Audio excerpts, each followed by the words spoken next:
Breaking news, আপনারা দুদিন দেখেছেন মরা মুরগি ছাগলের মাংস বিক্রি করতে, কিন্তু আপনারা কি জানেন এখন কুকুরের মাংস ছাগলের মাংস হিসেবে বিক্রি হচ্ছে। হাই হাই, কুকুরের গোস্তকে খাসির গোস্ত ভেবে খেয়ে বমি করতে করতে এবার মেয়েদের জীবন শেষ পর্যন্ত টনি আর ম্যাডামের মিল কি হবে। আসসালামু আলাইকুম বন্ধুরা, আপনারা সবাই কেমন আছেন? আশা করি আল্লাহর রহমতে সবাই ভালো আছেন। তো বন্ধুরা, কি ঘটনা ঘটতে চলেছে তাই স্কুল গ্যাংয়ের পার্ট 3-তে পরে প্রচারিত হবে, তাই এখন দেরি না করে ধৈর্য সহকারে আমার এই ভিডিওটি দেখতে থাকুন। আর হ্যাঁ, আমার এই চ্যানেলে নতুন হয়ে থাকলে অবশ্যই আমার চ্যানেলটি সাবস্ক্রাইব করে আমার পাশেই থাকুন। তো বন্ধুরা, আপনারা যারা স্কুল গ্যাংয়ের পার্ট 2 দেখেছেন তারা অবশ্যই স্কুল পার্ট 3 দেখার জন্য আগ্রহ নিয়ে বসে আছেন। তো বন্ধুরা, আপনাদেরকে বলতে চাই স্কুল গ্যাংয়ের পার্ট 3-তে খুবই হৃদয় বিদারক ও হাসি খুশির এক চমক নিয়ে আসতে চলেছে।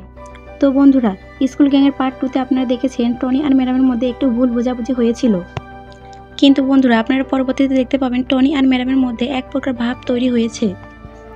তো বন্ধুরা, আপনাদের কাছে আমার আবারও একটি ছোট অনুরোধ, আপনারা যদি আমার চ্যানেলে নতুন হয়ে থাকেন অবশ্যই আমার চ্যানেলটি সাবস্ক্রাইব করে আমার পাশেই থাকুন, আর সাথে একটি লাইক কমেন্ট শেয়ার করতে ভুলবেন না। আর আপনাদের বন্ধুদের মাঝে বেশি বেশি করে আমার ভিডিওটি শেয়ার করে দিন। ধন্যবাদ।